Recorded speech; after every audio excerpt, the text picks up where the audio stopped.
આ તરફ રાજ્યમાં નકલીનો રાફડો પણ ફાટેલો છે। રાજ્યમાં જાણે એક બાદ એક નકલીની બોલબાલા વધી છે અને હવે વિગતે મળી છે કે એક વ્યક્તિએ સરદાર પટેલના નામે જમીનનો બારોબાર વહીવટ કરી નાખ્યો। ખેડાના ગાડવા ગામમાં આવેલી જમીનનો વહીવટ થઈ ગયો હતો અને અહીંયા વલ્લભભાઈ ઝવેરભાઈ પટેલની જમીનનો વહીવટ કરવામાં આવ્યો હતો। આ સમગ્ર મામલો સામે આવતા હવે આરોપીઓને સજા ફરમાવવામાં આવી છે। હકીકતમાં 2004માં મામલતદાર કચેરીના રેકોર્ડનું કોમ્પ્યુટરાઇઝેશન થયું હતું, તેમાં છેડછાડ કરવામાં આવી હતી।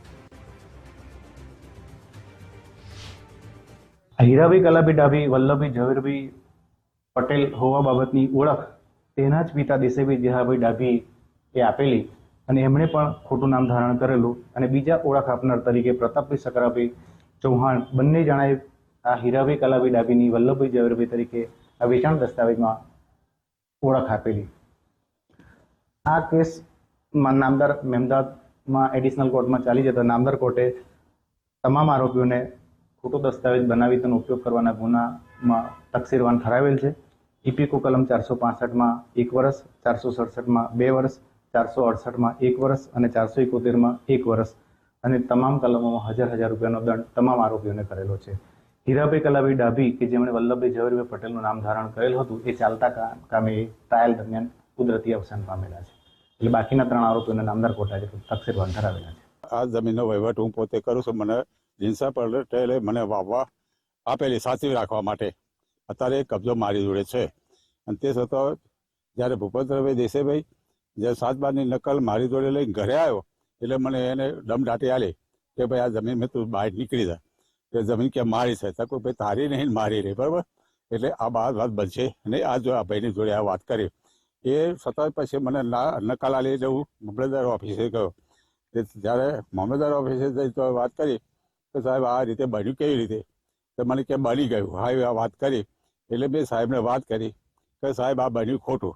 વલ્લભભાઈ ઝવેરભાઈ અવસાન પામ્યાથી 62 વર્ષ થયા તો એમની મિલકત વેચવા પાછા આવ્યા। જો તમારી જમીન ખેડા જિલ્લામાં આવેલી હોય તો તેનું દર અઠવાડિયે ધ્યાન રાખજો। વાત કરવામાં આવે તો ખેડા જિલ્લાના મહેમદાવાદ તાલુકાના આ ગાડવા ગામમાં લોખંડી પુરુષ સરદાર વલ્લભભાઈ પટેલની આ જગ્યા આવેલી છે, પરંતુ ક્યાંક ને ક્યાંક જે તે સમયે બોગસ રીતે સરદાર વલ્લભભાઈ પટેલનું નામ પટાવી લોકોએ દસ્તાવેજ કરી વેચી ખાધી હતી। નકલી સરદાર પટેલની ઓળખ આપી નકલી સાક્ષીઓ ઊભા કરી સરદાર પટેલના નામે ચાલી આવતી જમીનનો બારોબાર દસ્તાવેજ કરી દેવામાં આવ્યો હતો। ગાળવા ગામમાં આવેલી વલ્લભભાઈ ઝવેરભાઈ પટેલ જે સરદાર વલ્લભભાઈ પટેલની જગ્યા પચાવી પાડવાનો કારસો સામે આવ્યો છે, ત્યારે ગુજરાત પ્રાંતીય સમિતિની જમીન હતી જેમાં તે વખતે માલિક તરીકે વલ્લભભાઈ ઝવેરભાઈ પટેલનું નામ ચાલતું હતું, પરંતુ વર્ષ 2004માં મામલતદાર કચેરીએ રેકર્ડનું કોમ્પ્યુટરાઇઝેશન થયું હતું ત્યારે ગુજરાત પ્રાંત સંઘ લખેલું હતું તે રેકર્ડમાંથી દૂર થઈ ફક્ત વલ્લભભાઈ ઝવેરભાઈનું નામ રેકર્ડમાં રહેતું હતું, જેનો લાભ લઈ હીરાભાઈ કલાભાઈ ડાભીએ વલ્લભભાઈ ઝવેરભાઈ પટેલનું નામ ધારણ કરાવી ભૂપેન્દ્રભાઈ દેસાઈભાઈ ડાભીએ આ જમીનનો વેચાણ દસ્તાવેજ પોતાના નામે કરાવી લીધો હતો। હીરાભાઈ કલાભાઈ ડાભીની વલ્લભભાઈ ઝવેરભાઈ પટેલ હોવા બાબતની ઓળખ ભૂપેન્દ્રભાઈના પિતા દેસાઈભાઈ જેહાભાઈ ડાભીએ આપી હતી, જેમણે પણ ખોટું નામ ધારણ કર્યું હતું।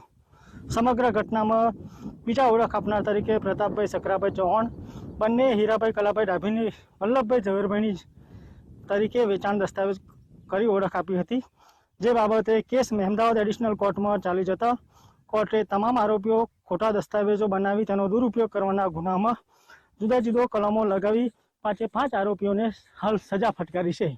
કિશન રાઠોડ સાથે ગુજરાત ફર્સ્ટ।